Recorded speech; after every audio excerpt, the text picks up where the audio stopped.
Now, you just told me, what were you? I was a delegate from New Jersey, voting delegate to the Democratic National Convention in 2004. As a matter of fact, other than one member, a New Yorker who happened to live in New Jersey, who was a member of the DNC, I was the only out voting delegate from New Jersey. Out? You're talking about being out as what? GLBT. As GLBT? Yeah. But your particular, of the letters GLBT, yeah. Which letter is there one letter that is more appropriate for you? For me, T and probably the L also. Oh. Because, as you know, it's gender rather than sexual orientation. Yes, so we generally fit at least two categories. And so were you out also? You were out as a transgender person as well? Oh, yes, yes. As a matter of fact, I had buttons made up. They're collector's items now, transgender delegate. There were a total of 7 of us in the country, whether they were... At the Democratic National Convention? Yeah, we had a couple of delegates, a couple of alternates, and one member of... actually in New York, Melissa Sklar's was in one of the committees. Did you caucus or anything? Oh yes. We caucused. One of the things that we tried to do beforehand was meet with the Kerry campaign because we were concerned about the platform.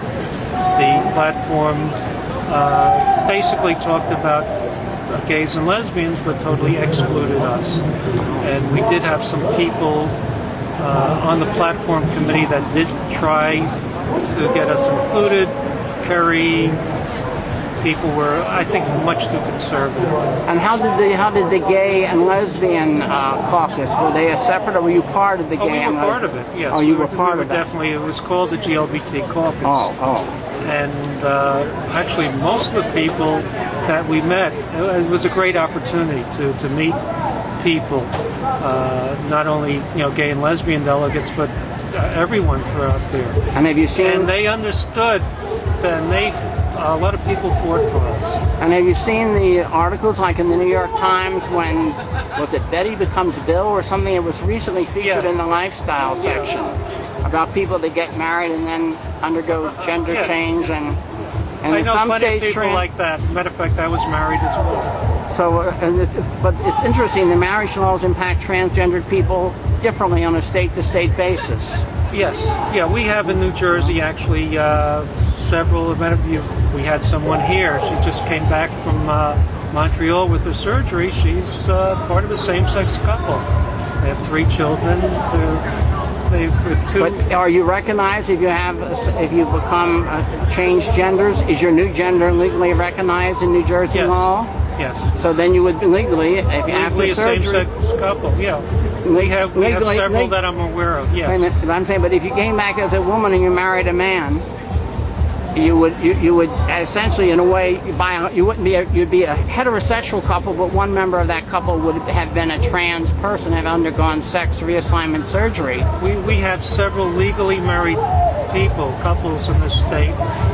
Most of them would be couples that were originally male, female. One partner transitioned, so they become a legal same-sex couple. There are others. One of the things in New Jersey where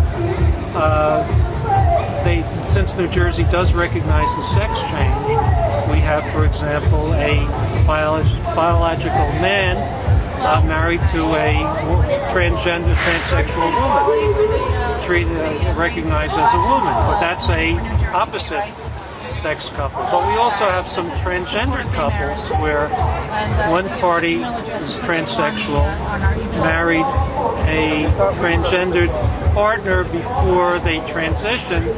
Now you have actually 2 transsexual couples. Actually, that happened in Brooklyn in Transy House. Are you familiar with Transy House, Rusty and Chelsea? I'm familiar with They both have had the transition surgery, yet they're lovers. I don't know that they're legally married, but they're... No, we have some that are legally married. Yes. Okay, well, where obviously people don't look for publicity or any of that. So. I know you're in a hurry to leave. Can you tell me where you would suggest people go to find out good information about transsexuals? Well, I'm more on the activist. I wear a number of different hats. I'm political director of Grange. the Gender Rights Advocacy Association of New Jersey. Our website is www.graanj.org. And that would have links to other That would have sources. links to others, but we're, as I say, we're more activists right now. We're actively trying to amend New Jersey's law against discrimination to include gender identity or